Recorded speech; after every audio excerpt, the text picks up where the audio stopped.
নাহমাদুহু ওয়া নুসাল্লি ওয়া নুসাল্লিমু আলা রাসূলিহিল কারীম, আম্মা বা'দ। দেশ এবং প্রবাসের কাছে এবং দূরের, বাংলাদেশ সহ পৃথিবীর বিভিন্ন প্রান্ত থেকে যারা আমাদের এই আয়োজন দেখছেন, দারুল ইরফান দরবার শরীফ কর্তৃক পবিত্র মাহে রমজান উপলক্ষে মাসব্যাপী আয়োজন আর রাইয়ান সিরিজের নবম পর্বে সকলকে সাদর সম্ভাষণ জানাচ্ছি, সালাম জানাচ্ছি। আসসালামু আলাইকুম। সম্মানিত দর্শক শ্রোতাবৃন্দ, রমজানকে কেন্দ্র করে আপনাদেরকে নিয়ে, আপনাদের জন্য আমাদের এই ক্ষুদ্র আয়োজন। আশা করি আপনারা নিয়মিত মনোযোগ সহকারে এই আয়োজনগুলো দেখছেন, অনুষ্ঠানগুলো দেখছেন এবং প্রতিটি আয়োজনে নতুন নতুন বিষয় জানতে পারছেন। আমরা আজকে একটি চমৎকার বিষয় নিয়ে আপনাদের সামনে আলোচনা করার ইচ্ছা করেছি ইনশাআল্লাহ।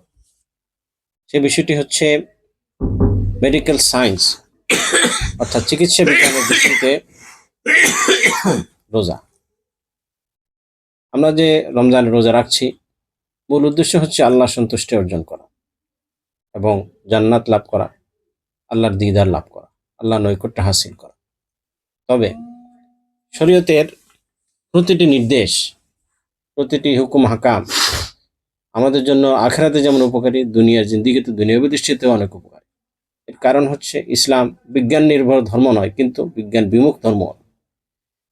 ইসলাম একটি বৈজ্ঞানিক ধর্ম, মানুষের উপযোগী স্বভাবজাত ধর্ম বা জীবন ব্যবস্থা। তো আজকে যে বিষয়টি নিয়ে আমরা আপনাদের সামনে আলোচনা করছি, মেডিকেল সায়েন্সের দৃষ্টিতে রোজা, এ সম্পর্কে সংক্ষিপ্ত আকারে আপনাদের সামনে তথ্যবহুল আলোচনা উপস্থাপন করছেন মোহতারাম আলোচক ডক্টর মাওলানা হাকিম মাহবুব রহমান।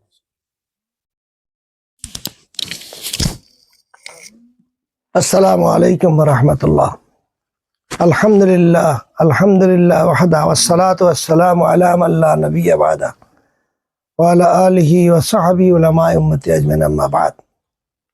ইসলাম একটি সায়েন্টিফিক এবং বাস্তবসম্মত জীবন ব্যবস্থা। ইসলামের প্রতিটি কাজ মানবতার উপকারের জন্যই আল্লাহ তা নির্ধারণ করেছেন। অজু করলে বহু ফায়দা স্বাস্থ্যের জন্য, এটা আলাদা একটা সাবজেক্ট, অনেক বড় সাবজেক্ট। নামাজের মধ্যে অনেক স্বাস্থ্যসম্মত বিষয় আছে, যেগুলো আজকের মডার্ন সায়েন্স নামাজে উঠা বসা চলাফেরা রুকু সেজদা এগুলো নিয়ে এখন গবেষণা করে তারা দেখছে যে তারা মনে প্রাণে গবেষণা করে বছরের পর বছর কাটিয়ে যেই স্ট্রাকচারটা আমার কাছে নামাজের মধ্যে পাওয়া যাচ্ছে। তারপরে রোজা এমন একটা উপকারী জিনিস মানুষের স্বাস্থ্যের জন্য। রোজা ইবাদত, আল্লাহর নৈকট্য লাভ করে, যেহেতু কোনো সন্দেহ নাই। আল্লাহর নৈকট্য লাভ করবে, আল্লাহ দিদার লাভ করবে, এগুলো সব আছে। কিন্তু রোজা পালনের মাধ্যমে আজকের বিজ্ঞান প্রমাণ করছে যে না, রোজা একজন সুস্থ থাকার জন্যই প্রয়োজন। সুস্থ থাকার জন্য রোজা কি প্রয়োজন। আপনার 1 মাস রোজা রাখার কারণে এই যে 11 মাস পর্যন্ত শরীরটা মেশিন চলতে আছে, একটা বিশ্রাম ঘটে। প্রতিদিন 15 ঘন্টা সময়, 15 ঘন্টা, কোনোখানে 12 ঘন্টা, 13 ঘন্টা, 19 ঘন্টা রোজা আমি রাখছি। এই যে দীর্ঘ সময় পর্যন্ত বিশ্রাম, লিভার, প্লিয়া, কিডনি, মূত্রস্থলী সহ দেহের অভ্যন্তরে অনেক অঙ্গ প্রত্যঙ্গ 1 মাস বেশি তারা বিশ্রাম পায়। এতে মানব দেহের যন্ত্রপাতির আয়ুষ্কাল বেড়ে যায়। সারা বছর দেহের অভ্যন্তরে যে বিষ সৃষ্টি হয়, মানুষের শরীরে খাওয়ার মাধ্যমে, বিভিন্ন মাধ্যমে রোগের কারণে বিষ সৃষ্টি হয়, যে পয়জনটা হয়, সেই পয়জনটা রোজার মাধ্যমে জ্বলে পুড়ে ভস্মীভূত হয়ে যায়। এই জন্য রোজা সুস্থ হয়ে ওঠে। প্রখ্যাত ডাক্তার জয়েলস বলেন, যখনই কেউ একবেলা খাওয়া বন্ধ রাখে, তখনই দেহ সেই মুহূর্তটিকে রোগ মুক্তির সাধনা নিশ্চিত করে। একবেলা যদি না খায়, তখনই দেহ কি করে, রোগ মুক্তির জন্য প্রস্তুতি নেয়, আপনার রোগ সাধনা নিশ্চিত করেন। ডাক্তার আইজাক জেনিংস, বড় ডাক্তার, ওয়ার্ল্ড ফেমাস, যারা অলস্য গোলামির কারণে এবং যারা অতিভোজন দ্বারা তাদের সংরক্ষিত জীবনী শক্তিকে ভারাক্রান্ত করে রাখে, তারা হাঁটি হাঁটি পা করে আত্মহত্যার দিকে এগিয়ে যায়। খাইতেছে দেখেন না, সকালে খায়, দুপুরে খায়, রাত্রে খায়, শরীর ভার হয়ে যাচ্ছে, হাঁটতে পারে না, এই অবস্থা হয়। তো এই মহাবিপদ থেকে রোজা তাকে রক্ষা করে। রোজা রাখলে আস্তে করে ওই জিনিসগুলো কেটে ওঠে। ডাক্তার গ্রাহাম বলেন, আলসারের ফুলা রোগ, আলসার কারণে অথবা তার কারণে ফুলে প্রদাহ, শরীরে যে ভিতরে যে জ্বালা পড়া, এটার জন্য রোজা একটা মহা ঔষধ। ডাক্তার এম এ রাহাত বলেন, অতিভোজনের ফলে অনেকেই পাকস্থলী বড় হয়ে যায়, খাইতে খাইতে ব্লাডার বাড়িয়ে যায়, বাড়ার কারণে রোজার ফলে এই বড় পাকস্থলী স্বাভাবিক অবস্থায় ফিরে আসে। খারাপ আরো বলে না তো, গ্যাপ হয়, আস্তে আস্তে ফিরে আসে। এটাও তার একটা বিরাট রোগ মুক্তির কারণ। রোজা রাখলে পেপটিক আলসার হবে বা বেড়ে যাবে, কথা সম্পূর্ণ অবৈজ্ঞানিক। অনেক রোজা আলসার বেড়ে যাবে, পেট ব্যথা বেড়ে যাবে, আছে না অনেক আপনার নাফরমান, আল্লাহ নাফরমান রোজা আসলে আগে পেট ব্যথা করে, গ্যাস্ট্রিক কি করবো।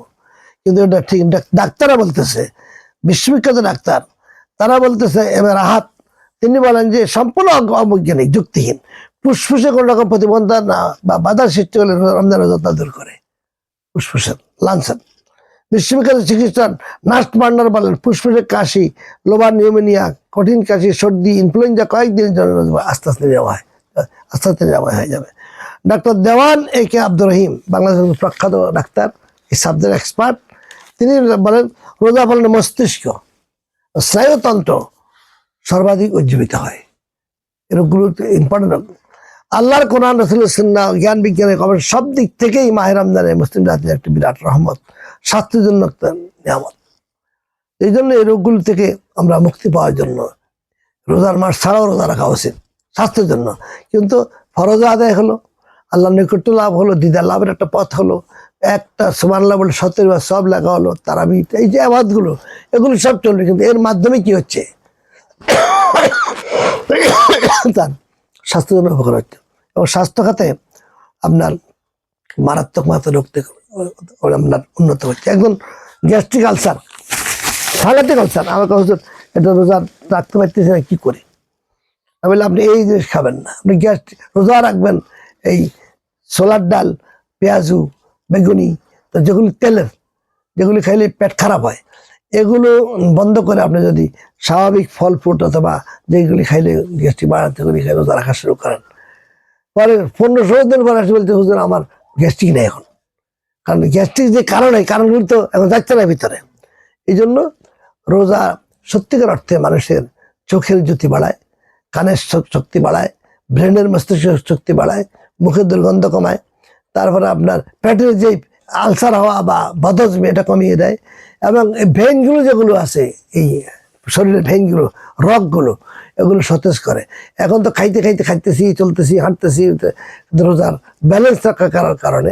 আরেকটা হলো 20 টাকার তারাবি পড়ার কারণে রোজাতে এই যে উঠা নামা, সেজদা, রুকু, এতে পুরা শরীরটা কি কন্ট্রোলে চলে আসে। আবার টাইমলি উঠা, সেহরির টাইমলি উঠে, এই যে টাইমলি উঠার একটা ব্যাপার আছে আপনার।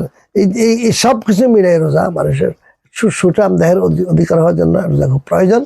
এবং যারা না বুঝে তারা নানান অজুহাত খাড়া করে। একদিকে ইবাদত, আর তাহলে কি শরীরের জন্য কি উপকারী একটি ইবাদত হলো মাহে রমজানের রোজা। ব্রেক দেওয়া, খাইতে চাইলেও খাইতে পারছে না, এই যে অবস্থা, ব্রেক দেওয়া থেকে শরীর ব্যালেন্স থাকে। আল্লাহ তাআলা আমাদেরকে বিশেষ করে মস্তিষ্কের যেই সুঠাম যেই মস্তিষ্ক, যেই ব্রেনের মধ্যে 8,000 কোটি সেল কাজ করতেছে, এই 8,000 কোটি সেলগুলিকে সুস্থ রাখার জন্য, স্বাভাবিক রাখার জন্য রোজা খুবই উপকারী। আল্লাহ তাআলা আমাদের তৌফিক দান করুক। ওমা তৌফিক ইল্লা বিল্লাহ।